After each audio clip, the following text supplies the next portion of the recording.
Hey, Charly, Hey, Kelsey, you want to go on an adventure? let's do this. You're listening to the Positively Delighted Show, episode number 13. Welcome to the Positively Delighted Show. I'm your host, Kelsey Henry, and in this podcast, we'll be creating a positive mindset through inspirational interviews, music, stories, and exercises for building happy habits.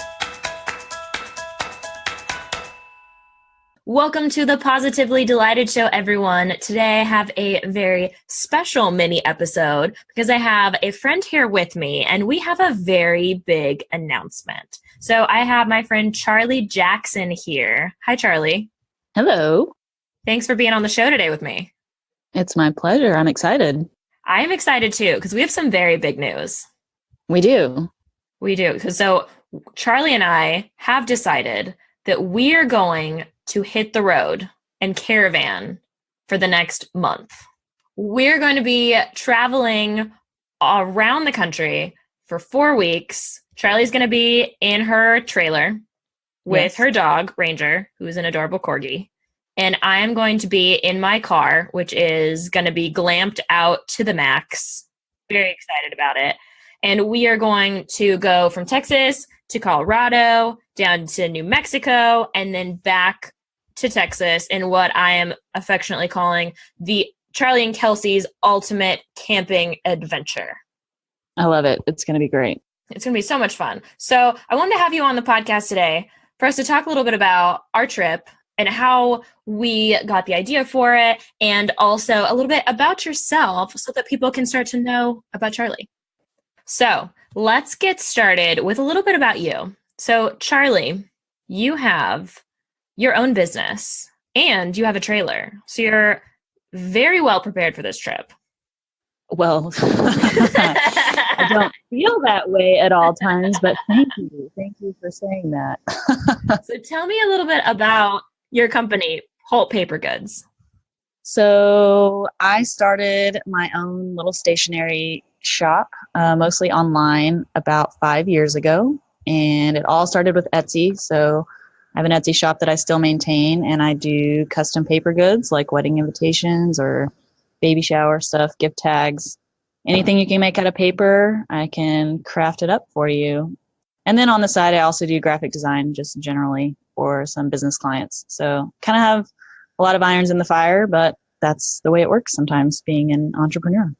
Yeah, and your little Etsy shop has over 9,000 sales on it, so it's not quite so little. Yeah, I'm hoping to get to 10,000 soon. You never know. You never know, especially with all the press we're going to get from this ultimate camping adventure. Yes, I'm very much looking forward to hitting 10,000. That's going to be a huge milestone for me. That's super exciting. I'm excited. And you have like a ton of reviews. You have like 1,200 reviews. I do have a ton of reviews. Yeah. When you own your own business and you're a solopreneur, you don't get a lot of feedback. Mm-hmm. And so a lot of times the only feedback I get are my reviews. And it's so sweet when people take the time to, especially the ones that mention me personally, or just take the time to write those. So take those seriously, people. If you're working with someone, that can make or break their day. So absolutely. Leave people reviews. Yes. Kind ones, hopefully. Hopefully. They did a good job. Hopefully they did a good job. Yeah. If not, maybe like send them like a personal message before you leave them a bad review. Yeah. We could digress on this topic. Yeah, we can okay, yes. To the next topic. Yes. So how long have you had your trailer? Tell us what your trailer is and how long you've had it. I have a 2017 Jayco Hummingbird. It's about 20 feet, less than 100 feet of square space. So it is a travel trailer, tow behind. I got it over a year ago. So it's been about a year. I think I just recently looked, and my first night in it was in August of last year. So okay, cool. It's been over a year now. Yeah. Yeah. And you've been stationary this whole time so far. Pretty much. I've hopped around Texas a little bit, taken a few trips here and there, but mostly been stationary, working out the kinks as I live in it. Mm-hmm. I'm very, very comfortable in the trailer now that I've been in it so long, which I love that I've taken it so slow. Mm-hmm. I mean, sometimes it's frustrating because I feel like, wow, I could have gone so many places by now. It's been a whole year. But at the same time, I feel much more prepared now that I've lived in it and done all that. And now, I mean, this trip is huge for me because it's the farthest, Mm-hmm. Farthest. far. I think it's farthest distance wise that I will be taking the trailer, and the longest at 4 weeks. Yeah. So it is really just like the perfect next step for me to gain some confidence in going farther. Farther. It is farther, struggle. Right? Distance is far. I'm trying to remember like the little secret that keeps them. There's a secret to it? Because I think I was homeschooled. far. It's okay. No. That's so funny. Okay. Yeah, Anyway. I can use that as an excuse. Yeah. So for our trip, let's kind of unpack a little bit. I mean, this whole thing for both of us, I think, is about pushing our comfort zones, pushing our boundaries. 100%. Yes, I agree. Yeah, because we have both kind of toyed with the idea of being solo female digital nomads in RVs. And I personally have been a little hesitant about it. You know, I always imagined that I would have like a husband that would drive the RV. That was kind of, I guess that was always the dream. Yeah. But, you know, like life doesn't always work out that way. So why should I wait because I don't have a husband to go? I guess I'll just go in my car, which I feel comfortable driving myself, and just go do it now. The answer is you shouldn't wait, and you should do it now. And you are doing it now. Exactly. Yeah. It's going to be great. Yeah. So that's kind of like the whole thing that we had both kind of talked about this. And we met at the RV Entrepreneur Summit this year. Yes. Last year, 2017. No, wait, that was. Oh, wait. Yeah. Year. Yes, that was. Yeah. Right. What year is it? I don't know. 2018. Yeah. It wasn't that long ago. It was like late February. March. Yeah. It was like late February. Yeah. Late February. Yeah. Okay. And we were chatting online like well before that because I found out you had a stationery company and I was like, I love paper. Oh yeah, we connected on greeting cards first. Yeah, we connected on greeting cards, and then I somehow managed to like spill my entire like life story and drama to you, and then we became much closer. Because I remember feeling like I was the one spilling all my beans to you. I guess we were both just very comfortable. It was mutual. It was. I mean, when you start a conversation with paper, I feel like you can just really go deeper into things after that. Yes, it's a gateway conversation. There you go. Exactly. I'll note that for future reference. See if that works. Yeah. Start with other situations. Start with the paper. Yeah. So but then we met up a couple of weeks ago. We've been pretty close distance wise for a while and have not we're like just didn't cross paths or didn't like take the time to meet up. We just kind of chatted every once in a while. And I think I sent a message. I was like, hey, how far are you from me? Are you like an hour? Do you want to hang out? Yes, I do. Let's have lunch. Okay. Yeah. And then you ended up coming to Denton and like, we hung out all day. We went and had like a giant burger and a margarita flight. It was awesome. It was great. And then we bonded over our recent breakups and all of the commiserating. Commiserating over our recent breakups. And talking about like, what's next? You know, what now?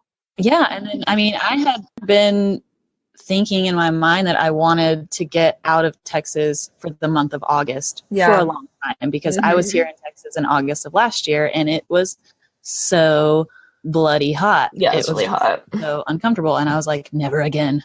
Never again will I be in Texas in August.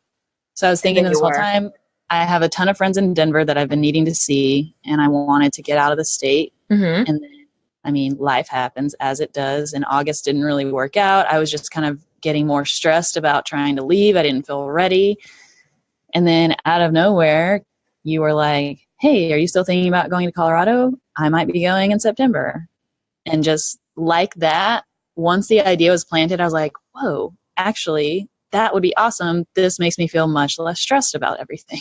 Yeah, exactly. Because I know you had mentioned it to me and I was like, oh, that's so cool. You're going to go up to Colorado. That's really fun. I would love to go to Colorado. And I'd been wanting to go for like a while. I'm like, oh, I want to see the mountains. And I went to the Podcast Movement Conference where I met Travis Sherry from the Location Indie group. And his podcast is called Extra Pack of Peanuts Podcast. And he's super, super cool. And I'm part of their community. And he's like, we're doing a meetup in Denver. You should come. And he was so convincing that I just up and bought a ticket. no plans. Just bought one. And then I was like, hey, Charly, are you still going? Yeah. About that Colorado thing. Yeah. I'm like, hey, you want a caravan? To me, it just worked out perfectly. It's very serendipitous how the stars aligned, and now we get to go together. Yeah, I'm super excited. And then I was like, hey, Charly, what if we made this like a thing? What if this is not just like we're caravanning, but it's like an epic camping adventure? Yeah. Yeah. So I'm going to like take tons of photos, and then we're going to write about it. And then we're going to go like do cool stuff. And then I'm just going to like, in my mind, it's not just a trip. It's a trip, like a tour or something epic. It's an epic trip. Yes. That's why I'm looking at it in my mind. Same. And the way I'm going to portray it to the world. Yeah. I'm on board. Yeah. Kelsey has a vision. Charly says, okay, let's do it. I appreciate that you're just That's letting me the whole like, go with this. I am. I'm like, girl, get it. I'm ready. I'm just at every point I've been like, Charly, if this is okay with you, this is what I'm planning. Okay. But then you like plan the whole, like basically when I was like, hey, I'm thinking of doing this, you're like, well, I have this itinerary already. And I just looked at it and like, great. Looks good to me. I mean, I do think it's worked out very well because I'm kind of logistically prepared and you're like vision prepared. And there we go. I think it complements very well. I'm super excited about this. It's basically going to be like a month-long slumber party adventure with your dog Ranger, and it's going to be awesome. Yes. He's adorable, and I very much enjoyed photographing him in your RV when I came to visit last time. Well, get used to that because there's going to be a lot more where that came. Tons of pictures. I'm so excited. And your RV is so cute. I was super excited about it. You have like this cute little area, and you're like on the bed where you have like your lights, and there's like a little curtain. Yeah. And then you have this cool tile backsplash, and I'll have to post photos of all of this while we're on the road. Of course, yeah. And also, you have a wet bath. You are the first person that I have ever actually like just talked to about having wet bath. I can talk about wet baths all day. Is that weird? Was that weird to you when you first started? Because like for people who don't know what a wet bath is, can you explain what that is? Sure, absolutely. So a wet bath is basically where the shower and toilet are in the same area. So everything is basically plastic or whatever material it is. So it's all one room. So there's no separate shower. The toilet is basically in the shower. Mm-hmm. You would. So for me, that was something that I did not want when I was looking for my trailer. I solely focused on trailer and floor plans that had a separate shower because I don't know, the idea of a wet bath just turned me off.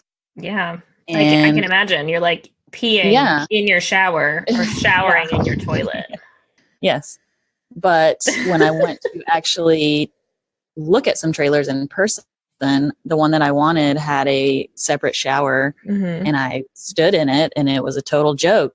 You were very tall. Yeah, very tall. So I couldn't even turn around in there. It was tiny.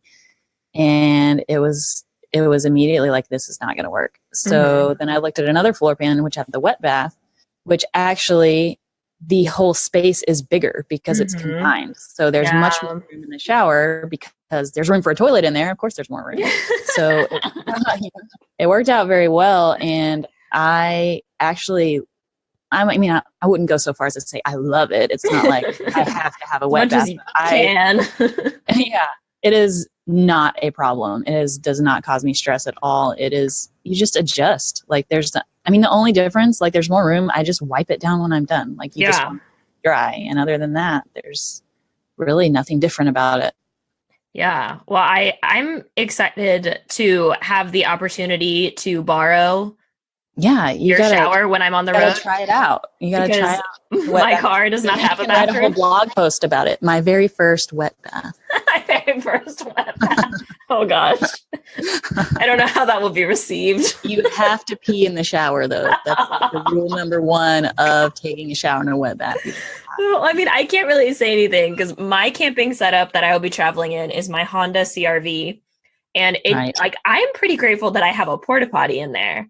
I think that's pretty awesome. I'm ready to see how that works. I haven't seen that. It's going to be, at first I was honestly a little weirded out. I've taken a trip in it with my mom and we had a pretty good amount of space, but at first I was like, it's weird that there's a toilet right next to my cooler.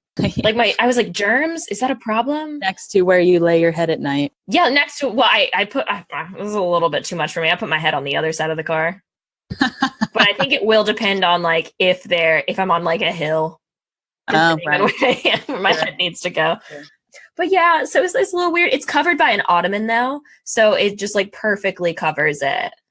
So after like a couple days in there on our last trip, I was like using the top of the ottoman still as a table, and I was like, yeah, there's a toilet under here, but does anyone know? No, they don't. Is that? I mean, it's like I keep it very sanitary in the car. I have yet to use the porta potty in the car. So that'll be an experience. Yeah. Do you normally take it out of the car? How does that work? Well, right now it's not in there normally during the day. I mean, it's just been, like you said, so hot in Texas. So it's been out of the car for a while. I took my phone bedding out. So like you're in a campground. Yeah.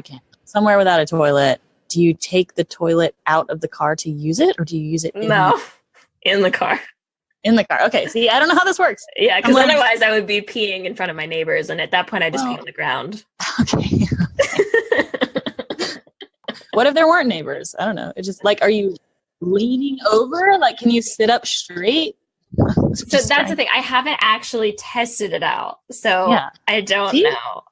You don't know. Because there was So I did do a van trip earlier this year with my boyfriend at the time, and he was like, I don't know why you need a porta potty. I'm like, well, you're a guy. Of course you would say that. So I was really excited about getting a porta potty on that trip. I was probably the most excited anyone has ever been to have a porta potty. And I didn't really think much about like, okay, where's this going to go when I use it? I used it twice or maybe like once the entire trip. Yeah. And I was like, well, if I need to use it, like we'll just put it in the front seat. There's plenty of room. But I didn't actually factor in, like, there's room for the porta potty, but where's my body going to go? On top of the porta potty. Oh, yeah, but that was the problem. So picture this: we're like in remote Canada, and we're like literally on this, like just on the side of a mountain, just pulled over in this boondocking spot, and it's the middle of the night, and I'm like, okay, I need to use the bathroom. And so I grab my phone and I try to make my way to the front of the van, somehow managed to lose my phone. So it's complete darkness now. I'm like, I don't know where I'm going. I make my way to the front. I like find a way to like shimmy myself onto this potty. And I'm like, where do my limbs go? Because you're like squatting on the edge of what's left of the seat. It's not taken up by the toilet. And then like my legs were literally like up in the air in the dash. And then my hands were out there too. But I was like, great visual. I was like trying to hold the potty, like, it like seats angled down. I didn't think about that. I was like, am I peeing on the seat? I can't see anything. It's like another level of squatty potty. Oh, it really is. In the front seat of a van, your legs on the dash. I learned a lot from that experience. But so when I was designing my car with my mom, we were working on this layout. She's an interior designer, so she's helping me with all of this. We were trying to figure out, okay, well, what's the clearance on the potty? Mm-hmm, it needs to be clearance so that I can use it. It's true. You got to think about all these things. And so ends my like 10-minute rant on porta potties. We did. Started with wet baths, ended on porta potties. Covering a lot of really important ground here, Kelsey. Well, this is what I feel like we're going to learn some really important lessons on this trip. With this episode, I wanted to kind of introduce our personalities, our witty banter, and then just introduce kind of us on the trip so that while we're on the trip and we're podcasting about it and talking about it, then, we can keep everyone up to date on our shenanigans and the things that we learn on the road, like porta potty clearance and wet baths and other very, very useful things that you don't think about when you don't live in a car or a trailer. True. Yeah. We'll keep it real. Yeah, but we're keeping it real. Keeping it real. Yep. And we have some things planned. So we're going to 2 events is the plan. I'm going to an event in Denver. You're going to an event in Texas on the way back. I'm hopefully going The jury's still out on if I'm going to get to go to that. We're waiting and see. Yeah. And I hope so. yeah. And then we're going to try to meet up with people along the way. And I'm planning to just take lots of fun photos. Hopefully we're going to do cool stuff along the way. And then we're also going to be working. Definitely a lot of working. Yeah, lots of working. I'm excited to see how this works because you like to keep to a pretty 9 to 5 schedule. 9 to 9 schedule? 9 to what? 9 to 9? It depends. You tell me this now? Wait a minute. Hold up. Yeah, I'm pretty diligent about working weekdays, you know. I'm excited that I think that might give me some structure. I do keep it pretty structured, I would say. But I haven't traveled and had to do that on the go as much. So it will also be, you know, an exercise for me in my structure and what I'm going to do. So yeah, so I'm going to get more structure from you and you're going to get more flexibility from me. Yeah, it'll be a great combo. Yeah, and we're keeping very open with our communication. Oh yeah. So we don't have any issues on the road. Yep. We can navigate our conflicts and adventures. Yeah. Well, and to me, it's so much easier to do this with a friend versus a romantic partner because there's no pressure there. Yeah. So, and also we each have our own vehicles, yes, and spaces, so we can't like kick each other out necessarily. Right. I mean, you could be like, Kelsey, get out of my trailer. Get out of my wet bath. Get out of my wet bath. You're using up all the hot water. Yeah. No, I think it's going to be perfect because we will have our own space. And if you need to go, if you want to do something spontaneous and take your car, you can. Yeah, you're not nailed down to my schedule, same vice versa. So yeah, I think that'll be really cool. I'm a little nervous that I can't stand in my vehicle. That's true. You cannot. What if I get stuck in like a certain position? I'll unstick you. Like, what if I'm like sitting for so long in like a crouched, huddled position that I can't move? Well, and I'm excited about your screened in tent that you got. Yes. You can stand in that. Yeah, I need to test these things out. I did get a screen room, so that'll be really fun.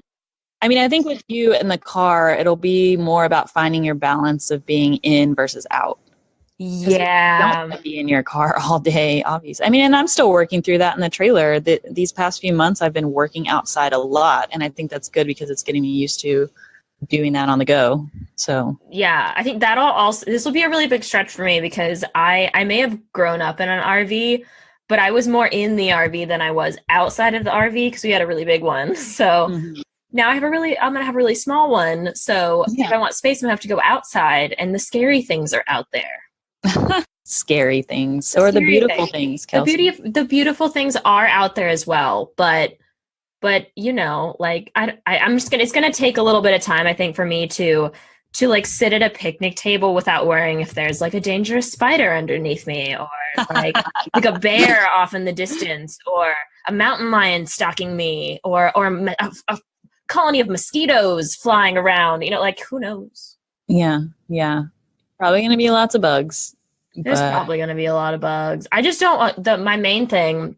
I've had a lot of run-ins with bugs in my childhood, Charly, adulthood, lots traumatic experiences. Very traumatic experiences. And the only thing I'm like, I don't want ticks in my camper. Yeah, ticks are gross. No, I'm not about it. I don't want them in that's the thing. I need to be careful. And like, if it's raining, I'm going to have to just like literally jump into my car. And then I have to figure out like where are my wet shoes going and all of that. So I have to figure out some of these logistics of car life, car dwelling. You only figure it out by experiencing it. Exactly. So I'm going to live in a car like a lady, and it's going to be great. And to me, it's all about this being a learning experience. There's no way that we're going to go on this 4-week epic adventure and not learn something. Exactly. Absolutely. And we're gonna figure it out as we go. And the nice thing is that like if something happens, we're not alone. True. And at the end of this, we can figure out, okay, is this something that we think that we could we do the solo female digital nomad life? Who knows? Yeah. Who knows what will happen? To me, it's like, yes, I'm solo, and that's kind of how I have been from the beginning. Mm-hmm. But I would love to structure my travels around seeing people that I love. So yes, I'm solo in the meantime, but I'm fostering relationships also. Exactly. So it's kind of a great combination.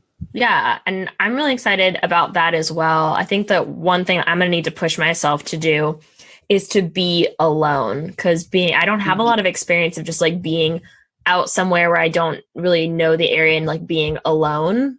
Mm-hmm.